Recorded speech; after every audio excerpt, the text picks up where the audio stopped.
پھر حضرت عمر رضی اللہ تعالیٰ عنہ سوچنے لگے یہ میری خاطر 5 یا 8 میل دور جائے گا مچھلی لینے کے لیے، اس کو بھی تکلیف ہوگی، جس گھوڑے کو لے جائے گا وہ بھی میری خاطر جائے گا، اس پر سوار ہو کر یہ 5 میل دور سے مچھلی لائے گا، تو یہ اس میں میری رضا حاصل ہے۔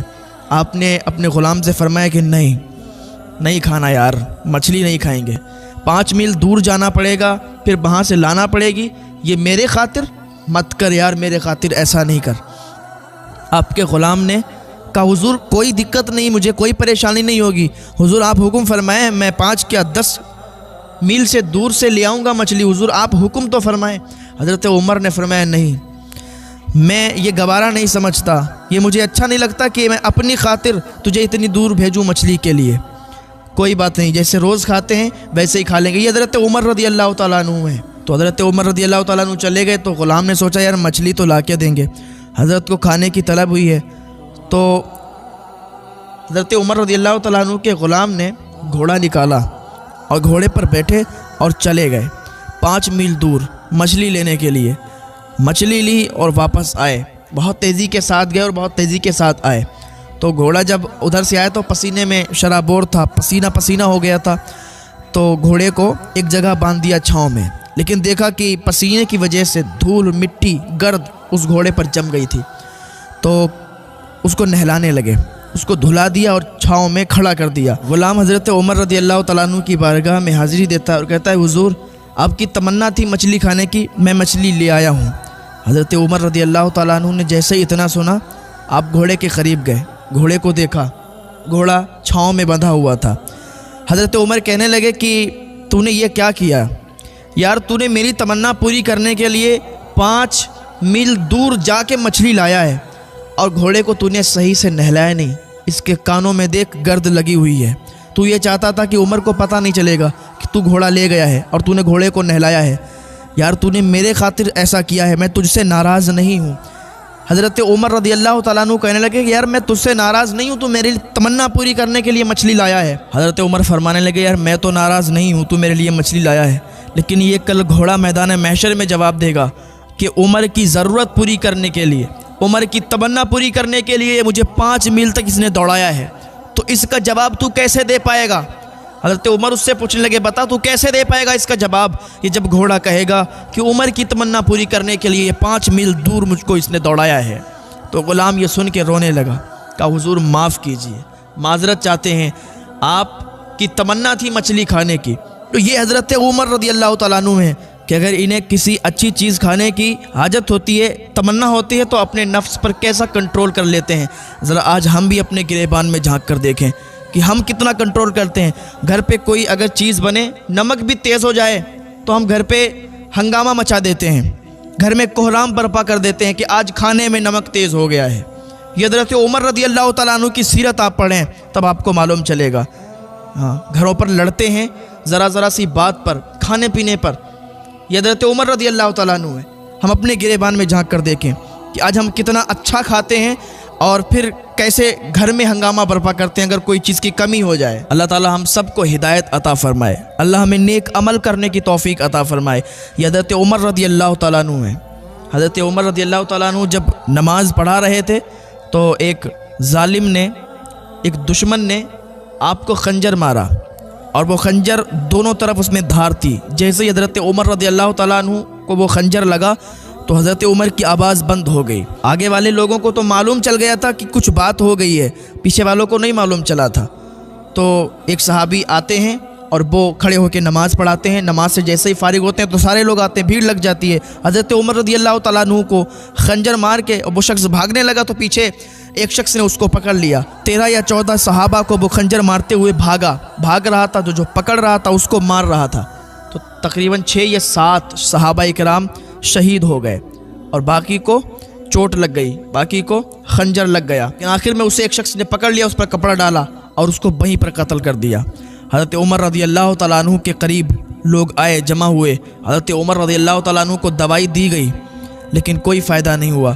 کوئی کچھ کھلاتے تھے تو جیسے ہی کھاتے تھے پیٹ کے راہ نکل جاتا تھا کیونکہ خنجر لگے ہوئے تھے۔ تو لوگ اب حضرت عمر رضی اللہ تعالیٰ عنہ کے پاس آتے ہیں اور ان کو تسلی دیتے ہیں کہ آپ نے بہت اچھی خلافت کی، آپ نے بہت اچھا برتاؤ کیا لوگوں کے ساتھ، آپ بہت اچھے ہیں۔ لوگ آ کے ان کے پاس ایسی باتیں کرنے لگے، کیونکہ لوگ جانتے تھے کہ اب حضرت عمر رضی اللہ تعالیٰ عنہ کا انتقال ہو جائے گا۔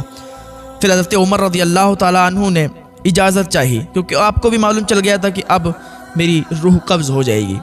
تو حضرت عائشہ صدیقہ رضی اللہ تعالیٰ عنہا کے پاس اپنے بیٹے کو بھیجا اور کہا کہ بیٹا جاؤ ان سے یہ معلوم کرو کہ جب میرا انتقال ہو جائے تو میں اجازت چاہتا ہوں کہ حضور صلی اللہ تعالیٰ علیہ وسلم کے پڑوس میں میرا دفن ہو۔ تو آپ کے بیٹے گئے حضرت عائشہ صدیقہ رضی اللہ تعالیٰ عنہ کے پاس، اجازت چاہی تو حضرت عائشہ صدیقہ رضی اللہ تعالیٰ عنہ نے اجازت دے دی۔ پھر حضرت عمر رضی اللہ تعالیٰ عنہ کا وصال ہو گیا۔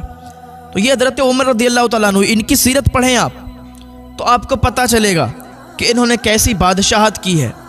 بادشاہی میں فقیری کی ہے، بادشاہ ہیں اور غریبوں سے اتنا پیار ہے کہ ان کے گھر جا کے خود کھانا پکا کے آئے ہیں، ان کے بچوں کو کھلا کے آئے ہیں، خود اپنا کام اپنے آپ کرتے ہیں۔ ایک مرتبہ آپ کی بیٹی اپنے منہ پر دوپٹہ رکھ کے آپ سے بات کر رہی تھی، تو حضرت عمر رضی اللہ تعالیٰ عنہ کہنے لگے بیٹی کیا بات ہے، آج تو منہ پر دوپٹہ رکھ کے بات کیوں کر رہی ہے؟ وہ کہنے لگی بابا آج ہم نے پیاز سے روٹی کھائی ہے، گھر پہ کچھ نہیں تھا، کوئی سالن موجود نہیں تھا، آج ہم نے پیاز۔ بادشاہ ہے بادشاہ، لیکن گھر میں بیٹیاں پیاز سے روٹی کھا رہی ہیں۔ تو حضرت عمر رونے لگے، کہا بیٹی برداشت کر لو، کل ہم اس کا حساب نہیں دے پائیں گے اگر آج ہم اچھے کھانے کھائیں گے۔ ایک مرتبہ پتھر توڑنے والے چند مزدور حضرت سیدنا وہاب بن منبع رحمۃ اللہ علیہ کی بارگاہ میں حاضر ہوئے اور عرض کی حضور جس قدر مصیبتوں کا ہمیں سامنا ہے، کیا ہم سے پہلے لوگ بھی کبھی ایسی مصیبتوں میں دوچار ہوئے؟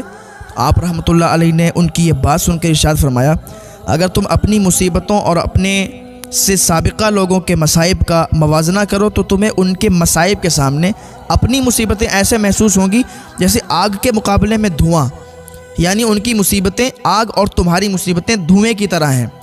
پھر آپ رضی اللہ تعالیٰ نے فرمایا کہ بنی اسرائیل میں ایک عورت تھی جس کا نام سارہ تھا، اس کے 7 بیٹے تھے۔ جس ملک میں وہ رہتی تھی وہاں کا بادشاہ بڑا ظالم تھا، وہ لوگوں کو بڑا پریشان کیا کرتا تھا، وہ لوگوں کو زبردستی خنزیر کا گوشت کھلاتا تھا اور جو انکار کرتا تھا اسے قتل کر دیتا تھا۔ تو اس عورت کو بھی اس کے بیٹوں سمیت بادشاہ کے سامنے لایا گیا۔ اس ظالم بادشاہ نے سب سے بڑے لڑکے کو بلوایا اور کہا یہ خنزیر کا گوشت کھاؤ۔ اس مرد مجاہد نے جواب دیا میں اللہ عز و جل کی حرام کی گئی چیز کو ہرگز نہیں کھاؤں گا۔ بادشاہ نے جب یہ سنا تو حکم دیا کہ اسے سخت ترین سزا دی جائے۔ جلاد آگے بڑھا اور اس کے ہر عضو کو کاٹ ڈالا اور اسے شہید کر دیا۔ پھر ظالم بادشاہ نے اس سے چھوٹے لڑکے کو بلایا اور اس کے سامنے بھی خنزیر کا گوشت رکھتے ہوئے کہا کہ اسے کھاؤ۔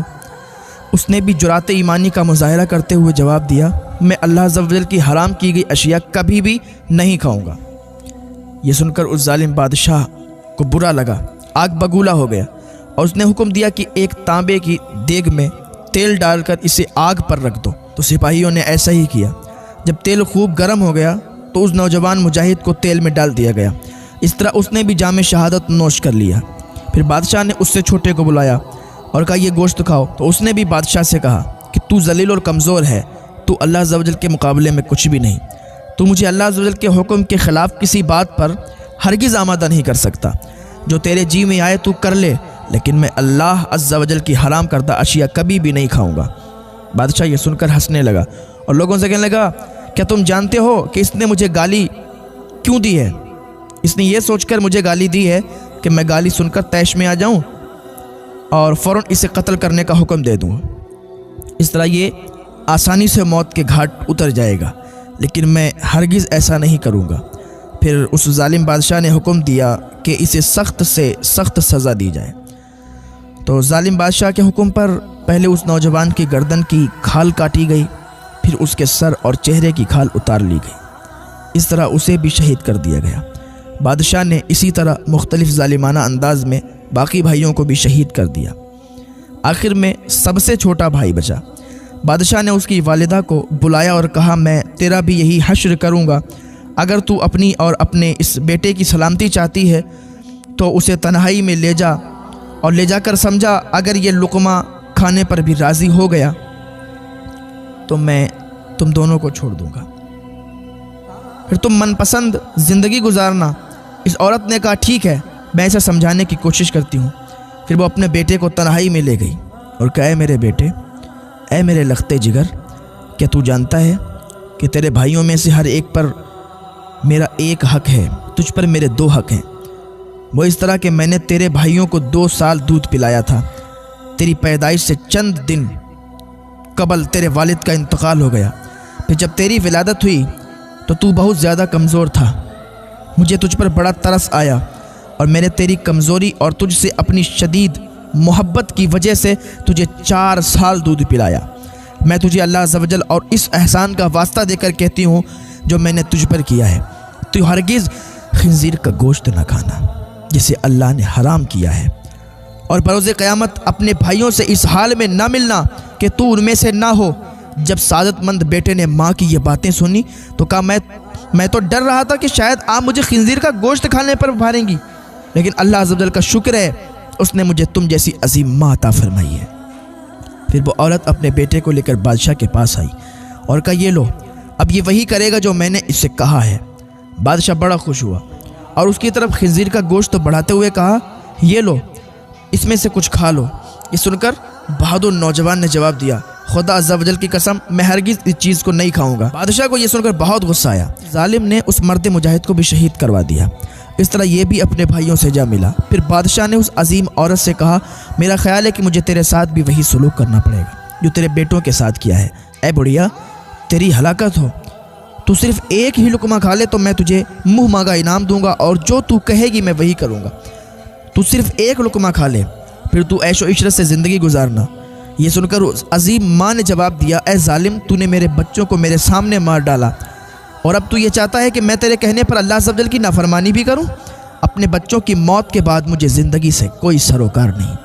خدا عز و جل کی قسم، تو جو کچھ کر سکتا ہے کر لے، میں کبھی اللہ عز و جل کی حرام کردہ شے نہیں کھاؤں گی۔ یہ سن کر اس ظالم بادشاہ نے اسے بھی شہید کر دیا۔ اس طرح اس عظیم ماں کی روح بھی اپنے عظیم فرزندوں سے جا ملی۔ سب نے ایک ایک کر کے اپنی جانیں تو دے دیں، لیکن اللہ عز و جل کے حکم کی خلاف ورزی نہ کی۔ تو اللہ کی بارگاہ میں دعا کریں کہ ہم سے بھی کبھی ایسا کام نہ ہو کہ جس میں اللہ راضی نہ ہو، جس میں اللہ ناراض ہو۔ دعا کیا کریں کہ اللہ تعالیٰ ہم سے وہ کام لے جس میں اللہ کی رضا ہو۔